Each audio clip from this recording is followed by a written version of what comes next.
அன்பானவர்களே, அன்பு வணக்கங்கள். ஒரு அன்பர் ஒரு கேள்வி கேட்டிருக்கிறார். குருஜி, அதிகாரிகள், அரசியல்வாதிகள் இவர்களெல்லாம் கர்மாவால் தண்டிக்கப்படுவார்களா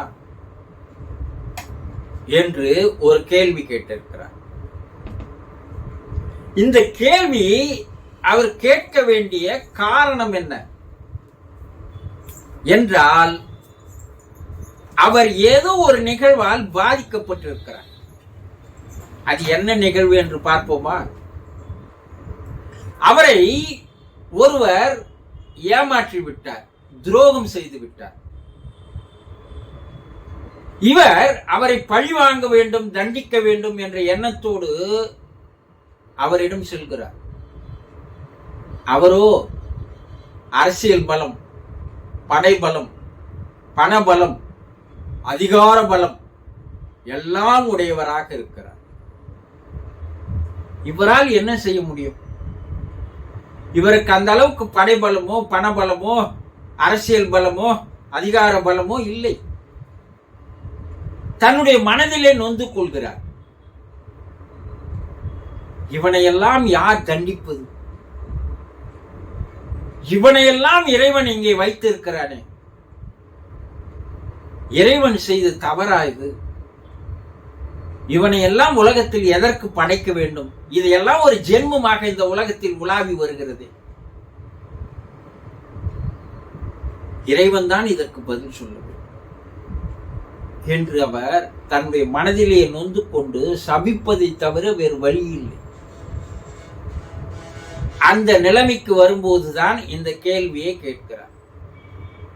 குருஜி, அதிகாரிகள், உயர் அதிகாரிகள் லஞ்சம் வாங்குகிறார்கள். லஞ்சம் வாங்காத அதிகாரிகளே இன்று இல்லை. அது ஒரு பழக்கமாக, வழக்கமாக, வாடிக்கையாக மக்கள் மனதிலே இடம் பிடித்து விட்டது, ரத்தத்தோடு கலந்து விட்டது. அரசியல்வாதிகள் ஊழல் செய்கிறார்கள். ஊழல் செய்ய வேண்டிய இல்லை என்றால் அரசியல்வாதிகளே இல்லை, அதற்கு தகுதியானவர்களே இல்லை. ஏதோ அத்திப்புத்தார் போல் எங்கேயோ ஒரு சிலர் நல்லவர்களாக இருக்கலாம். சிறுபான்மை செயல்கள் வெளியே வராது, பெரும்பான்மை செயல்கள் வெளியே வரும். இன்று அரசியல்வாதிகள் என்றால் ஊழல் செய்திருக்க வேண்டும், கொள்ளையடித்து இருக்க வேண்டும், கொலை செய்திருக்க வேண்டும், வழிபறி செய்திருக்க வேண்டும், கற்பழிப்பு செய்திருக்க வேண்டும். இதெல்லாம் அரசியல்வாதிகளுக்கு உண்டான தகுதிகள் இன்றைய காலத்தில். இல்லை என்றால் அவன் அரசியல்வாதி கிடையாது. கொடூரமான குணங்கள் இருப்பவன் தான் அரசியல்வாதி. நான் கூறினேன், இதில் அத்திப்பூத்தார் போல் ஒரு சிலர் நல்லவர்களாக இருக்கலாம். 100 பேர் 90 பேர் கொடூரமானவர்கள் தான், 10% பேர் நல்லவர்களாக இருக்கிறார். ஆனா இந்த 90% இந்த 10% கூட கபலீகரம் செய்து வருகிறது, தன் பக்கம் ஈர்க்கிறது. இவர்களுக்கெல்லாம் யார் தண்டனை தருவது என்றால், இறை இவர்களுக்கு தண்டனை கிடைத்தே ஆகும். அதில் எந்த விதமான மாற்றமோ சந்தேகமோ துளி அளவும் தேவையே இல்லை. என்ன, சிறிது காலங்கள் தள்ளி போகும், தண்டனை கிடைத்தே ஆகும். சில வழக்குகள் 30 ஆண்டுகள் நடைபெறுகிறது இல்லையா தண்டனை தருவதற்கு? மனிதனால் இயற்றப்பட்ட சட்டமே 30 ஆண்டுகள் தள்ளுகிறது என்றால், இறை சட்டமானது சிலருக்கு உடனடியாக வழங்கும், சிலருக்கு அவனுடைய ஆயுளிலே அந்த தண்டனை நிச்சயமாக தரப்பட்டே தீரும். இதில் நம்பிக்கை வேண்டும். இது இறை நியதி, இறை சட்டம், மனித சட்டம் அல்ல. மனிதன் யாராக இருந்தாலும், அவன் அரசியல்வாதியாக இருந்தாலும் சரி, ஆன்மீகவாதியாக இருந்தாலும் சரி, மக்களாக இருந்தாலும் சரி, அரசு அதிகாரிகளாக இருந்தாலும் சரி, அவன் செய்கின்ற செயலுக்கு உண்டான விளைவுகள் என்ற ஒன்று இருந்தே ஆகிறது. இதைதான் கர்மா என்கிறார்கள், வாசனை என்கிறார்கள், பதிவுகள் என்கிறார்கள். சமஸ்காரங்கள் என்கிறார்கள், வினைகள் என்கிறார்கள், பல பெயரை வைத்து அழைக்கிறார்.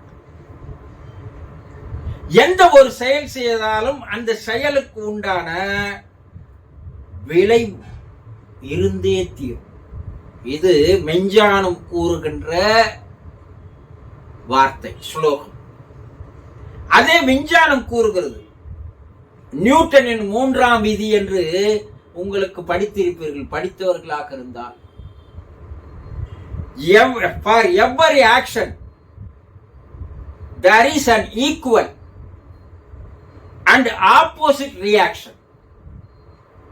நியூட்டனின் 3வது விதி. அதேதான் மெஞ்ஞானத்தில் கூறுகிறார்கள். நீ எந்த ஒரு செயலை செய்தாலும் அந்த செயலுக்கு உண்டான விளைவு வந்தே தீரும். இது நல்ல செயலாக இருந்தால் நல்ல விளைவு, தீய செயலாக இருந்தால் தீய விளைவு வந்து தீரும், வராமல் போகாது. இதைதான் செயல் விளைவு தத்துவம் என்று சொல்வார்கள். காஸ் அண்ட் எஃபெக்ட் லா, கர்ம விதி லா என்று கூறுவார்கள். அப்போ அவர்கள் இப்போது நல்லவர்களாக இருப்பது போல எல்லாம் சந்தோஷமா இருக்கிறோம், எல்லாம் ஆனந்தமா இருக்கிறோம். இறைவன் நேதி, இறைவன் சட்டம் என்ன தெரியுமா? ஆடுமுறை ஆட்டம், ஆயிரத்தில் நாட்டம், கூடும் வரை கூட்டம், கொல்லி வைக்க வருமோ? எல்லாரையும் இது போல அக்கிரமக்காரர்களை, அநியாயக்காரர்களை ஆட விட்டு பார்க்கிறான். இறைவன் அற்புதமானவன். ஆடு ஆடு, எவ்வளவுக்கு நீ துரோகம் செய்வியோ, எவ்வளவுக்கு எவ்வளவு நீ லஞ்சம் வாங்குவியோ, எவ்வளவுக்கு எவ்வளவு நீ ஊழல் பண்ணுவியோ, எவ்வளவுக்கு எவ்வளவு சொத்து சேர்ப்பியோ, எவ்வளவுக்கு எவ்வளவு கொலை பண்ணுவியோ, கொள்ளையடிப்பியோ, நடத்து நடத்து என்று அவனை ஓட விட்டு கடைசியாக ஒரே அடி அடிப்பான்.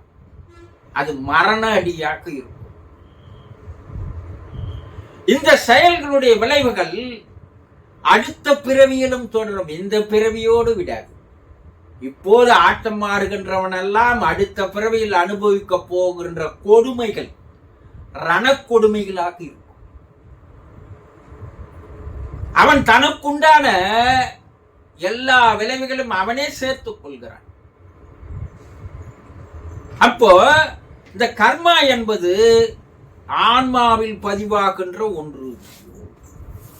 இந்த ஆன்மா அடுத்த பிறப்பிலும் தொடரும்.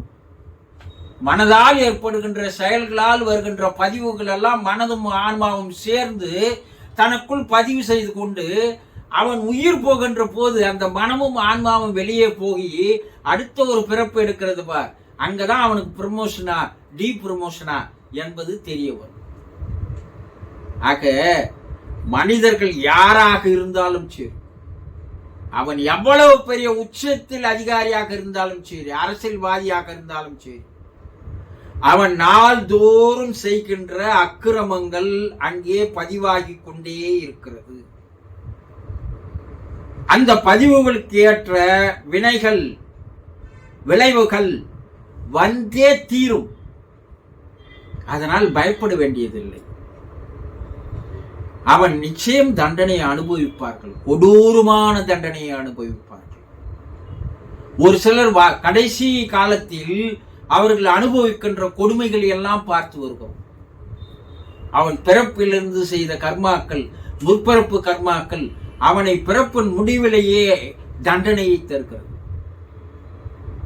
இல்ல அடுத்த பிறப்பில் மிக கொடூரமானவனாக, கை கால்கள் இல்லாதவனாக அவன் பிறப்பெடுக்கிறான். ஆக தண்டனை என்பது ஒன்று.